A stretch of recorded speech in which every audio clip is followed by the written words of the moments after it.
अस्सलाम वालेकुम। Second year chapter 8 का आज हमारे पास टॉपिक है अल्काइंस। सबसे पहले हमने देखना है कि अल्काइंस क्या होते हैं। अनसैचुरेटेड हाइड्रोकार्बन्स, HC का मतलब हाइड्रोकार्बन्स, ठीक है। आपने पूरे स्पेलिंग लिखने हैं, मैंने शॉर्ट लिखे हुए हैं। Unsaturated hydrocarbon which contain a triple bond are called alkynes. वो अनसैचुरेटेड हाइड्रोकार्बन जिनके अंदर क्या हो, कार्बन कार्बन ट्रिपल बॉन्ड हो, कार्बन कार्बन के दरमियान एक ट्रिपल बॉन्ड हो, उन्हें हम अल्काइंस कहते हैं, ठीक है। उसके बाद हमारे पास जनरल फार्मूला है। मैंने जनरल को जी फार्मूला लिखा हुआ है, स्पेलिंग आपने फिर पूरे लिखने। जनरल फार्मूला है हमारे पास CnH2n-2, ठीक है।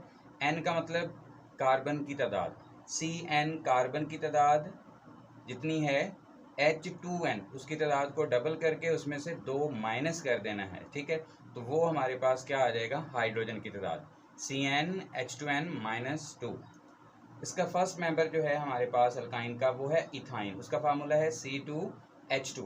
अब देखें कार्बन की तादाद जो है हमारे पास 2 है, तो यहाँ पे 2 पुट कर दें और 2 को फिर क्या करें, 2 से मल्टीप्लाई, 2 × 2n है, उसकी तादाद डबल कर दें, 4 हो जाएगी, फिर 2 माइनस कर दें तो बाकी क्या रह जाएगा, H2 रह जाएंगे, ठीक है। ये फर्स्ट मेंबर है। और अगली बात, इथाइन को ही एसिटाइलिन कहा जाता है, ये बात याद रखनी है। इथाइन को ही एसिटाइलिन कहते हैं, ये बाज़ दफ़ा MCQs भी पूछते हैं। नेक्स्ट है हमारे पास इसके जनरल मेथड्स ऑफ प्रिपरेशन, कि अल्काइन को हम कैसे तैयार कर सकते हैं। पहला मेथड है हमारे पास डीहाइड्रोहेलोजिनेशन ऑफ विस्नल डाइहैलाइड्स। सबसे पहले अपने टर्म पे गौर करना है। डी का मतलब होता है रिमूवल, निकाल देना। हाइड्रो मतलब हाइड्रोजन एटम, हेलोजन और एशन का मतलब होता है प्रोसेस, ठीक हो गया। मतलब वो प्रोसेस जिसमें हाइड्रोजन और हेलोजन दोनों को क्या किया जाता है, रिमूव किया जाता है। कहाँ से, ऑफ विस्नल डाइहैलाइड्स। विस्नल डाइहैलाइड्स क्या हैं, बेसिकली ये अल्काइल हैलाइड हैं, जिसमें क्या होता है, एडजेसेंट कार्बन के ऊपर हेलोजन लगा होता है। लाइक ये 2 कार्बन हैं, साथ साथ हैं, इधर भी X लगा दें, इधर भी X लगा दें, तो ये वाला जो हमारे पास हैलाइड बनेगा ये डाइहैलाइड होगा, लेकिन विस्नल डाइहैलाइड, ठीक है। विस्नल का मतलब होता है एडजेसेंट, साथ साथ वाले कार्बन के ऊपर हेलोजन लगा हुआ है। लेकिन अगर ये हेलोजन इधर की बजाय इधर लगा होता है, इस कार्बन के ऊपर, ठीक है, तो फिर इसे हम जेमिनल डाइहैलाइड बोलते हैं, ठीक है। जेमिनल डाइहैलाइड में क्या होता है, एक ही कार्बन के ऊपर 2 हेलोजन लगे हुए होते हैं। तो डीहाइड्रोहेलोजिनेशन ऑफ विस्नल डाइहैलाइड्स का मतलब removal of hydrogen and halogen. एक डाइहैलाइड में से आपने विस्नल में से हाइड्रोजन और हेलोजन दोनों रिमूव करने हैं, तो वो प्रोसेस डीहाइड्रोहेलोजिनेशन कहलाता है। कैसे रिमूव करते हैं, हम विस्नल डाइहैलाइड लेते हैं, उसका स्ट्रॉन्ग बेस के साथ रिएक्शन करवाते हैं, उसके नतीजे में हमारे पास जो है डीहाइड्रोहेलोजिनेशन हो जाती है। देखें लाइक हमारे पास ये एक कंपाउंड है, सी सिंगल बॉन्ड सी, और इधर भी आर है और इस साइड पे भी आर है, ठीक है। ये हमारे पास आर का मतलब यहाँ पे हाइड्रोजन या कोई अल्काइल ग्रुप लगा होगा, और ये एक्स का मतलब हेलोजन है। एक्स हेलोजन क्या होते हैं, फ्लोरीन, क्लोरीन, ब्रोमीन, आयोडीन वगैरह, ठीक हो गया। अब स्ट्रॉन्ग बेस कोई भी यूज़ कर सकते हैं, लाइक पोटासियम हाइड्रोक्साइड है या सोडियम हाइड्रोक्साइड है। अब क्या होगा, यहाँ से एक्स हेलोजन और यहाँ से एच हाइड्रोजन, ये मिलके क्या बना देंगे, HX, ठीक हो गया। कार्बन कार्बन पहले सिंगल बॉन्ड था, एक बॉन्ड और बन जाएगा, ये वाला बॉन्ड इधर शिफ्ट हो जाएगा और यहाँ से ये वाला बॉन्ड इधर शिफ्ट हो जाएगा, ठीक है। तो पहले carbon carbon single bond, double bond आ गया। दूसरा क्या होगा, दूसरा हेलोजन ये वाला और यहाँ से हाइड्रोजन ये वाला, ये रिमूव होकर दोबारा क्या बना देंगे, HX। तो हमारे पास टोटल 2 HX, 2 HX बन जाएगा। अब कार्बन कार्बन के दरमियान एक बॉन्ड और बन जाएगा, कार्बन कार्बन के दरमियान एक बॉन्ड और बन जाएगा। तो पहले सिंगल था, फिर डबल बना, अब कितने हो गए, ट्रिपल, ठीक हो गया। तो ये हमारा मेन टारगेट भी क्या है, कार्बन कार्बन के दरमियान ट्रिपल बॉन्ड को लेकर आना। अब उसमें हमारे पास रिएक्शन है पहला। अब जस्ट क्या किया है, रिएक्शन सेम है सारा। आर की जगह पे H लगा दिया है हाइड्रोजन, और X की जगह पे जो है वो Br ब्रोमीन लगा दिया, और स्ट्रॉन्ग बेस कौन सा ऐड किया है, KOH, और in the presence of alcohol, alcoholic KOH add किया जाता है। 80 सेल्सियस पे जो है वो फर्स्ट स्टेप है हमारे पास। तो होना क्या है हमारे पास, यहाँ से ब्रोमीन और यहाँ से हाइड्रोजन, ये मिलके क्या बना देंगे, HBr हाइड्रोजन ब्रोमाइड। बाकी हमारे पास क्या होगा, ये बांड इधर शिफ्ट हो जाएगा और यहाँ से ये बांड शिफ्ट हो जाएगा, ये हमारे पास क्या हो जाएगा, कार्बन कार्बन डबल बांड आ जाएगा, ठीक हो गया। अच्छा, अब बाज़ बुक्स में क्या किया होता है, वहाँ पे KOH यहाँ पे लिखने की बजाय ऊपर लिखा हुआ होता है और इधर HBr लिखा होता है, और कुछ बुक्स में KOH इधर लिखा हुआ है और इधर HBr की बजाय KBr और H2O। उसमें क्या होता है असल में, जो हमारे पास HBr है ना, ये रिएक्शन को रिवर्स ना करे, इस वजह से KOH जो ऐड किया हुआ होता है, KOH और HBr एसिड है, KOH बेस है। तो एसिड और बेस के मिलने से क्या बनता होता है हमारे पास, साल्ट प्लस वाटर। तो इस वजह से आप इक्वेशन को यूं भी लिख सकते हैं, KBr पोटासियम ब्रोमाइड प्लस क्या हो जाएगा हमारे पास H2O, ऐसे भी इक्वेशन को लिख सकते हैं। अब ये वाली जो हमारे पास चीज़ बनी है, इसका नाम लिखा हुआ है विनाइल ब्रोमाइड।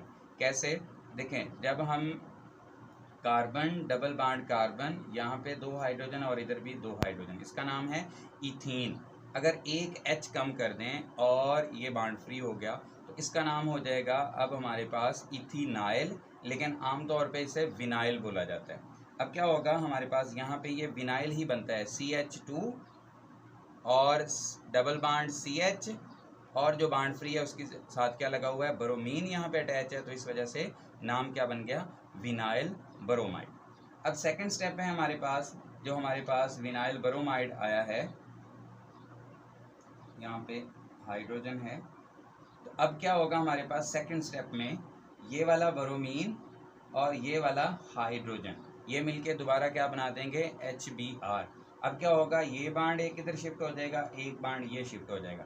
पहले कार्बन कार्बन डबल बांड है, अब एक बांड और आ जाएगा तो कार्बन कार्बन ट्रिपल बांड आ जाएगा। ठीक है, इसको भी आप वैसे ही लिख सकते हैं, KBr प्लस वाटर लिख सकते हैं, या HBr लिखा रहने थे तो ये भी ठीक है, दोनों ठीक है।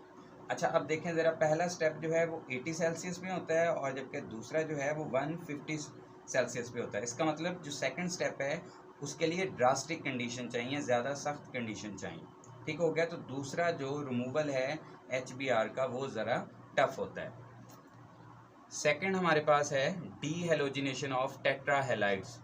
अब नाम से देखें, टेट्रा का मतलब 4 4 और हेलाइड मीन हेलोजन। ठीक है, यहाँ पे कितने हेलोजन जो हैं वो हमने रिमूव करने हैं, यहाँ पे 4 हेलोजन हमारे पास लगे हुए हैं, उनको हमने रिमूव करने हैं। क्या करते हैं, टेट्रा हेलाइड जो है उसका रिएक्शन करते हैं किसी एक्टिव मेटल के साथ, लाइक जिंक है, सोडियम है। तो जिंक के साथ रिएक्शन करने से क्या होगा, ये वाला एक ब्रोमीन और ये वाला ब्रोमीन, ये दोनों ब्रोमीन यहाँ से रिमूव हो जाएंगे और जिंक के साथ अटैच हो जाएंगे। इससे हमारे पास क्या बन जाएगा, ZnBr2, जिंक ब्रोमाइड बन जाएगा। बाकी क्या रह गया हमारे पास, ये 2 ब्रोमीन निकलने की वजह से अब ये वाला बांड भी इधर शिफ्ट हो जाएगा और ये वाला बांड भी इधर शिफ्ट हो जाएगा। इससे क्या होगा, कार्बन कार्बन जो पहले सिंगल बांड था अब डबल बांड हो जाएगा। अगले स्टेप में क्या होगा, दोबारा जिंक के साथ हमने रिएक्शन करना है। जिंक ने दोबारा क्या करना है, ये जो 2 ब्रोमीन रह गए थे इनको रिमूव कर लेना है यहाँ से। दोबारा क्या बन जाएगा हमारे पास, ZnBr2 जिंक ब्रोमाइड। अब ये वाला बांड दोबारा इधर शिफ्ट हो जाएगा। अब क्या होगा, कार्बन कार्बन डबल बांड पहले से है, एक बांड और आ जाएगा, यहाँ पे कार्बन कार्बन ट्रिपल बांड आ गया। ये हमारे पास इथाइन प्रिपेयर हो गया। डीहेलोजिनेशन ऑफ टेट्राहेलाइड्स में एक्टिव मेटल लेकर रिएक्शन किया जाता है। टेट्राहेलाइड क्या होता है, जिसमें कार्बन के साथ, एडजेसेंट कार्बन के साथ जो है वो 2 हाइड्रोजन अटैच होते, हेलोजन अटैच होते हैं। ठीक है, तो उससे हम क्या करते हैं, फर्स्ट स्टेप में 2 ब्रोमीन निकाल दिए, ZnBr2 बन गया। सेकंड स्टेप में दोबारा 2 ब्रोमीन निकाल दिए तो कार्बन कार्बन हमारे पास ट्रिपल बांड आ गया। नेक्स्ट है हमारे पास इंडस्ट्रियल प्रिपरेशन ऑफ इथाइन। ये बात दफ़ा शॉर्ट क्वेश्चन में पूछ लेते हैं। इंडस्ट्रियल प्रिपरेशन ऑफ इथाइन में हमें क्या करना होता है, कैल्शियम ऑक्साइड जिसे हम क्विकलाइम कहते हैं, ये लेकर कार्बन के साथ रिएक्शन करवाते हैं। इससे हमारे पास बन जाता है calcium carbide plus carbon monoxide. ठीक है, अब इक्वेशन बैलेंस करने के लिए यहाँ पे 3 लगा दें।